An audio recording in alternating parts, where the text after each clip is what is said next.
Hello everyone, कैसे हो? I hope आप सब अच्छे होगे, तैयारी भी सही तरीके से कर रहे होगे।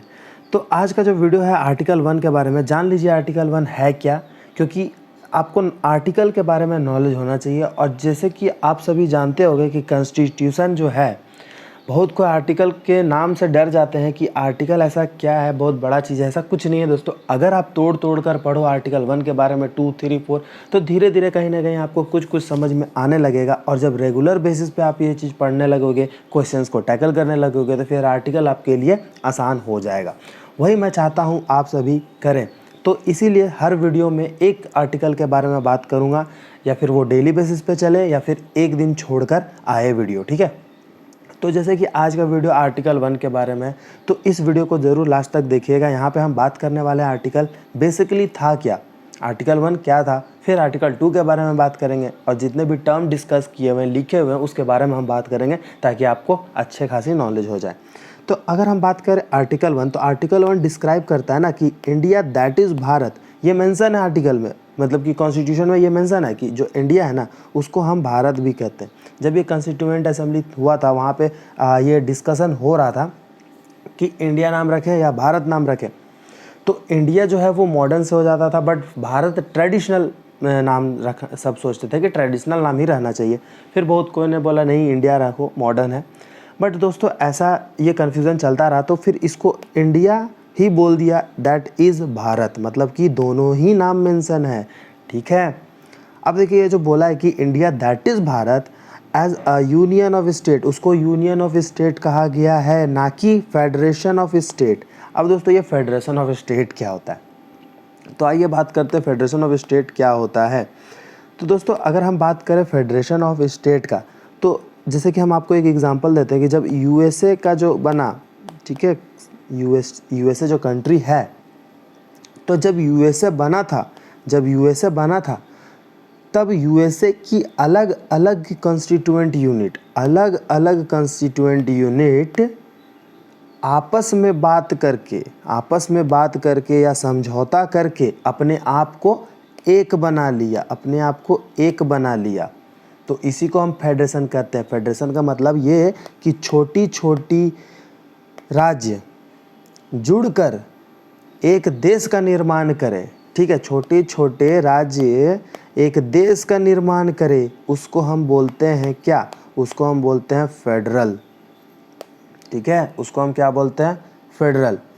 और देखो ये फेडरल सिस्टम में आप क्या कर सकते हो ना, कि ये जो छोटे छोटे राज्य एक देश का निर्माण किए थे, अब ये स्टेट अलग होना चाहे तो हो सकता है, ठीक है, अगर ये स्टेट अलग होना चाहे तो वो हो सकता है। फेडरल सिस्टम में यही चलता है, ठीक है। लेकिन अगर हम बात करें यूनियन का, तो जो हमारा भारत देश था वो आज़ादी के लिए लड़ा और आज़ाद भी हुआ, तो जिसमें सारे स्टेट के हाथ थे, सब ने अपना अपना योगदान दिया और भारत आज़ाद हो गया। तो ये शुरू से ही एक देश था, ना कि छोटे छोटे स्टेट मिलकर देश का निर्माण किए। नहीं दोस्तों, ऐसा नहीं था, ये शुरू से ही यूनियन था, ठीक है। हम सब मिलकर आज़ादी की लड़ाई लड़े और आज़ाद हुए, ठीक है, मिलकर। तो इसका मतलब क्या है, सारे स्टेट के लोग मिलकर, ठीक है। और जब कॉन्स्टिट्यूशन बना, तो ये लिखा गया कि Bharat as a union state, मतलब ये पहले से ही लिखा गया कि यूनियन स्टेट है। आई होप इतनी बात क्लियर हो गई दोस्तों। अब देखो यूनियन ऑफ स्टेट का मतलब ये है, ठीक है, यूनियन ऑफ स्टेट का मतलब समझ रहे होगे आप, लेकिन फिर भी मैं बता दूं कि यूनियन ऑफ स्टेट का मतलब ये है कि हमारे देश के कोई भी स्टेट को राइट नहीं है कि वो अलग हो जाए, ठीक है। जो हमारा भारत है, ठीक है, जो हमारा भारत है, उसको ये राइट नहीं है कि कोई स्टेट अलग हो जाए, ठीक है। हमेशा इंडिया के पार्ट रहेगा, उसे वो स्टेट है, ये अच्छा लगे उसे, ना लगे, फिर भी उसको भारत का पार्ट बन के रहना पड़ेगा, ठीक है। यूनियन ऑफ स्टेट का मतलब ये होता है दोस्तों। इतनी बात क्लियर। अब देखो ये जो स्टेट के बारे में, अब देखो इंडिया जैसे है, इंडिया में तो काफ़ी स्टेट्स हैं ना। तो ये स्टेट के बारे में जितने भी नॉलेज है कि स्टेट का नाम क्या है, उसके बारे में और भी अन्य चीज़, यूनियन टेरिटरीज है, तो ये सारे चीज़ आपके आर्टिकल 1 में मेंशन नहीं है, ठीक है। उसके बारे में जो भी लिखा हुआ है वो आर्टिकल में मेंशन नहीं है, लेकिन हाँ आर्टिकल 1 में ये आपको बात लिखा हुआ है कि जो भी स्टेट्स के और यूनियन टेरिटरीज़ के बारे में बातें हैं, ये चीज़ लिखा हुआ है कि राज्य, अगर बिहार मान लीजिए राज्य या फिर झारखंड राज्य है, तो झारखंड राज्य है, ये बात कहाँ पर लिखा हुआ है, ये बात आपका शेड्यूल में लिखा हुआ है, शेड्यूल्स में। और शेड्यूल कौन से है, तो फर्स्ट शेड्यूल में लिखा हुआ है दोस्तों, ठीक है। तो यहाँ से आपको ये डाइवर्ट करता है थोड़ी सी, इंडिया का जो यूनियन ऑफ है ना, आर्टिकल 1 से, आर्टिकल 1 में ये डाइवर्ट करता है कि स्टेट के बारे में अगर जानना है तो आप शेड्यूल 1 में चले जाओ, वहाँ पे आपको सारे बातें पता चल जाएंगी, ठीक है। ये बात क्लियर। अब देखो जो आर्टिकल 1 है वो कैटेगराइज्ड है 3 कैटेगरीज में, ठीक है।